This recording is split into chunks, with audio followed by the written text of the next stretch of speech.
Hi, you are hooked on to my YouTube channel Evolution A Point of Success. This is your guide and mentor Prosenjit Sikdar. Today's subject is Indian polity and today's topic is Advocate General of the State. এর আগের ভিডিওতে আমি attorney general নিয়ে আলোচনা করেছিলাম। এই attorney general এবং advocate general যদি আমরা কম্পারেটিভ স্টাডি করি তাহলে সেক্ষেত্রে আমাদের বোঝাটা এবং পড়াটা অনেক বেশি সহজ হয়ে যাবে এবং আমরা সেটা খুব ইজিলি কিন্তু মাথায় রাখতে পারবো।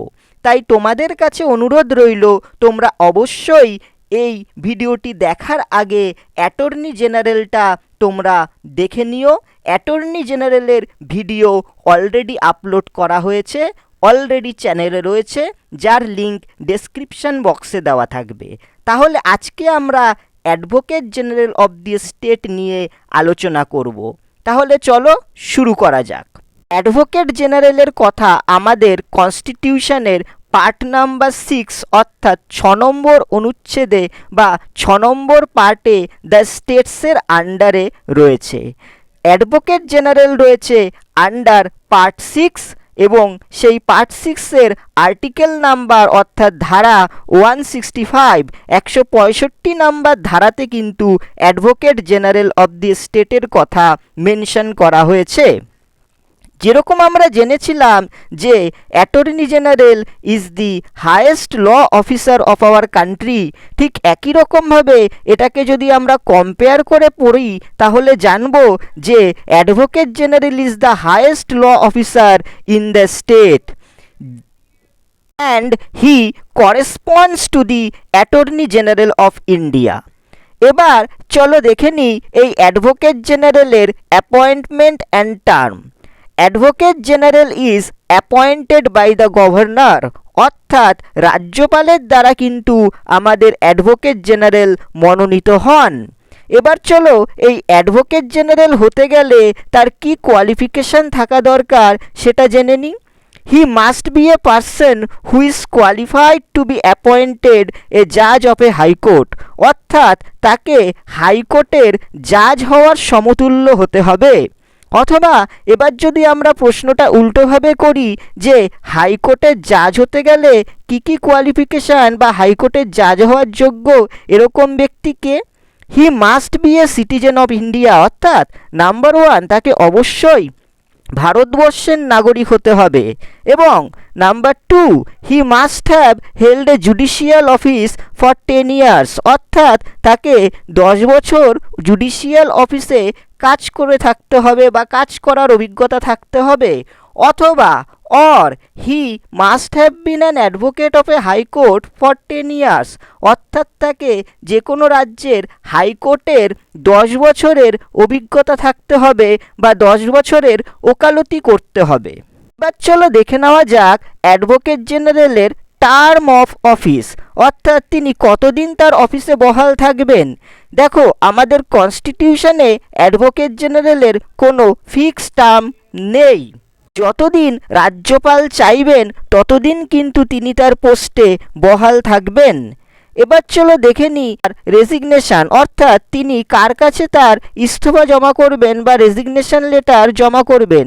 অবশ্যই তিনি রাজ্যপালের কাছেই তার রেজিগনেশন জমা করবেন, অর্থাৎ he may quit his office by submitting his resignation to the governor. এবার চলো এই অ্যাডভোকেট জেনারেলের স্যালারি সম্পর্কে জেনে নেওয়া যাক। দেখো অ্যাডভোকেট জেনারেলের রেমিউনারেশন বা স্যালারির কথা কিন্তু আমাদের কনস্টিটিউশনে ফিক্স করা নেই। He receives such remuneration as the governor may determine, অর্থাৎ রাজ্যপাল যে পরিমাণ রেমিউনারেশন তার জন্য অ্যালোকেট করবে বা সিদ্ধান্ত নেবেন সেই রেমিউনারেশনই তিনি পাবেন। এবার দেখে নেওয়া যাক duties and functions of advocate general, অর্থাৎ অ্যাডভোকেট জেনারেলের কাজ কি কি। Number 1 to give advice to the government of the state, অর্থাৎ রাজ্য সরকারকে আইনি বিষয়ে সহায়তা প্রদান করা বা উপদেশ দেওয়াই হচ্ছে অ্যাডভোকেট জেনারেলের প্রথম এবং প্রধান কাজ। এবং 2 নম্বর কাজ হচ্ছে গভর্নর অর্থাৎ রাজ্যপাল তাকে যে সমস্ত আইনি বিষয়ে কাজকর্ম করতে বলবেন সেই সমস্ত কাজকর্ম তাকে পারফর্ম করা, অর্থাৎ to perform such other duties of a legal character that are assigned to him by the governor. তাহলে তিনি আর কি করতে পারবেন? এছাড়াও তিনি রাজ্য বিধানসভা বা বিধান পরিষদের কিন্তু সেশনে উপস্থিত থাকতে পারবেন, কিন্তু কি পারবেন না? ঠিক একই রকমভাবে অ্যাটর্নি জেনারেল যেরকম রাজ্যসভা এবং লোকসভার অধিবেশনে ভোট দিতে পারতেন না বা পারেন না, ঠিক একই রকমভাবে অ্যাডভোকেট জেনারেলও কিন্তু এই বিধানসভার সেশনে কোনোভাবেই ভোট দিতে পারবেন না। কিন্তু তিনি একজন রাজ্যর বিধানসভার মেম্বারের মতন সমান সুযোগ সুবিধা উপলব্ধ করবেন বা পেয়ে থাকেন। বুঝতেই পারছো কেন তোমাদেরকে আমি বললাম যে অ্যাটর্নি জেনারেল এবং অ্যাডভোকেট জেনারেল কম্পারেটিভ স্টাডি করবে, কারণ সেক্ষেত্রে পড়ার বিষয়টা অনেক বেশি ইজি হবে এবং বোধগম্য হবে এবং তোমাদের মাথাতেও কিন্তু দীর্ঘদিন এই বিষয়টা থেকে যাবে। তাহলে এবার আমরা চলো দেখে নিই এই অ্যাডভোকেট জেনারেল রিলেটেড যে ইম্পর্টেন্ট আর্টিকেলস বা ধারাগুলো রয়েছে সেগুলো জেনে নিই। আর্টিকেল 165, আর্টিকেল 165-এ আমাদের অ্যাডভোকেট জেনারেল অফ দি স্টেটের কথা বলা হয়েছে।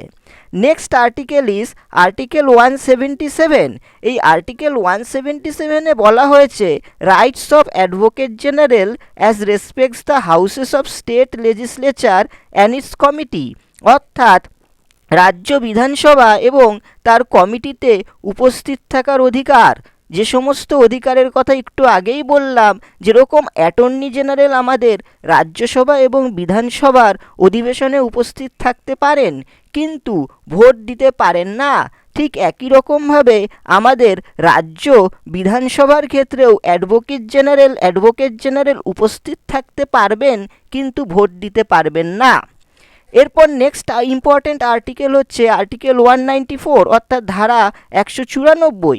এই 194 আর্টিকেলে বলা হয়েছে powers, privileges and immunities of advocate general, অর্থাৎ অ্যাডভোকেট জেনারেলের ক্ষমতা এবং অন্যান্য সুযোগ সুবিধা। এক্ষেত্রে বলে রাখা প্রয়োজন অ্যাডভোকেট জেনারেলও কিন্তু রাজ্য সরকারের বিরোধী কোনো মামলা লড়তে পারবেন না, যেভাবে অ্যাটর্নি জেনারেল আমাদের ভারত সরকারের বিরুদ্ধে কোনো মামলা লড়তে পারেন না।